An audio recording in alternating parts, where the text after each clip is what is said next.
সবার প্রতি সালাম, সালামুন আলাইকুম। মাতৃভূমি সম্পর্কে কোরআনে কি বলে, চলুন আমরা সংক্ষিপ্ত আকারে জেনে নেই। মাতৃভূমি একটি আল্লাহ প্রদত্ত নেয়ামত। কোরআনের বিভিন্ন স্থানে মানুষকে তার আদি আবাসভূমির প্রতি ভালোবাসার সূক্ষ্ম অনুভূতি বোঝানো হয়েছে। আল্লাহর পক্ষ থেকে ভূমি একটি বিশাল নিয়ামত। আল্লাহ পবিত্র কোরআনে বলেন, বিসমিল্লাহির রহমানির রহিম, তিনি সেই সত্তা যিনি পৃথিবীকে তোমাদের জন্য বসবাসের উপযোগী করে দিয়েছেন এবং তাতে তোমাদের জন্য পথ ও জীবন উপকরণ সৃষ্টি করেছেন। সূরা যুখরুফ আয়াত 10। এখানে পৃথিবী মানে মানুষের জন্য বরাদ্দকৃত স্থান, অর্থাৎ তার বসবাসযোগ্য অঞ্চল বা দেশ। এটিও স্পষ্ট যে এই ভূমি মানুষ ও তার জীবনের প্রয়োজনে বিশেষভাবে তৈরি করা হয়েছে। রসুল সাল্লাল্লাহু আলাইহি সাল্লামের কিছু দৃষ্টান্ত। মক্কা শহরের প্রতি ভালোবাসা। রাসূল সাল্লাল্লাহু আলাইহি সাল্লাম যখন মক্কা থেকে জুলুমের শিকার হয়ে হিজরত করলেন, তখন তিনি কাবার দিকে তাকিয়ে বললেন, হে মক্কা, তুমি আল্লাহর নিকট সবচেয়ে প্রিয় স্থান, আর আমিও তোমাকে সবচেয়ে বেশি ভালোবাসি। যদি না তোমার লোকেরা আমাকে বের করে দিত, তাহলে আমি কখনো তোমাকে ছেড়ে যেতাম না। এই কথাগুলো রাসূল সাল্লাল্লাহু আলাইহি সাল্লাম যখন কেঁদে কেঁদে বলছিলেন, তখন আল্লাহ ওহীর মাধ্যমে তাকে সান্ত্বনা দেন।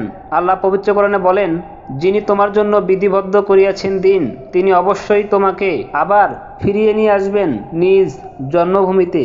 28 নম্বর সূরা কাসাস আয়াত নম্বর 85।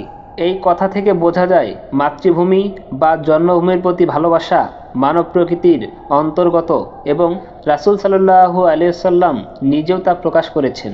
কোরআনের ভাষায় মাতৃভূমির গুরুত্ব। কোরআনে আল্লাহ রাব্বুল আলামিন বালাদুল আমিন অর্থাৎ নিরাপদ নগরী শব্দ দিয়ে মক্কাকে সম্বোধন করেছেন। আল্লাহ বলেন, আমি শপথ করছি এই নিরাপদ নগরীর, অর্থাৎ মক্কার। 95 নম্বর সূরা আয়াত 3। এখানে আল্লাহ সরাসরি একটি নির্দিষ্ট ভূমির শপথ করেছেন। কোরআনে শপথ সাধারণত আল্লাহ তাআলার বিশেষ ও গুরুত্বপূর্ণ কিছু বিষয়ে দেওয়া হয়।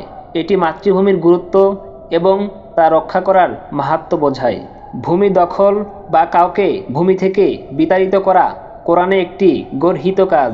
অত্যাচার ও নিপীড়নের মাধ্যমে কাউকে তার ভূমি থেকে বিতাড়িত করা আল্লাহর দৃষ্টিতে কঠিন অপরাধ। আল্লাহ পবিত্র কোরআনে বললেন, আর তারা শুধু এতটুকুর জন্যই তাদের ঘর থেকে বহিষ্কৃত হয়েছিল যে তারা বলতো, আমাদের পালনকর্তা আল্লাহ। সূরা হজ আয়াত 40। আল্লাহ পবিত্র কোরআনে ভূমি, স্বদেশ ও আত্মপরিচয় সম্পর্কে কিছু বলেন। হে মানুষ, আমি তোমাদেরকে এক নারী এক পুরুষ থেকে সৃষ্টি করেছি এবং তোমাদেরকে বিভিন্ন জাতি ও গোত্রে বিভক্ত করেছি, যাতে তোমরা পরস্পরকে চিনতে পারো। সূরা হুজুরাত আয়াত 13।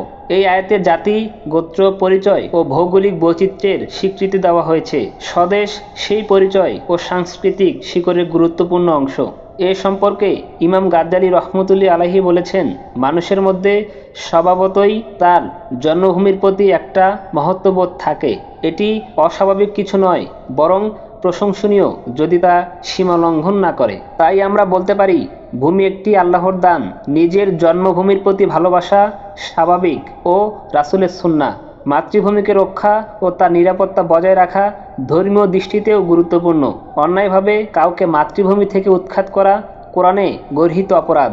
তাই শেষ কথা, ইসলামে মাতৃভূমির প্রতি ভালোবাসা কোনো দোষণীয় ব্যাপার নয়, বরং যদি তা অহংকার, বিদ্বেষ, জাতিগত বৈষম্য ইত্যাদি ছাড়াই হয়। দেশপ্রেম ইসলামী রীতিনীতির পরিপন্থী নয়, বরং স্বদেশ ও সমাজ গঠনে তা একটি গুরুত্বপূর্ণ শক্তি। তাই আসুন নিজের মাতৃভূমিকে কল্যাণের জন্য ভালোবাসি। সবাই ভালো থাকবেন, সুস্থ থাকবেন। আল্লাহ হাফেজ।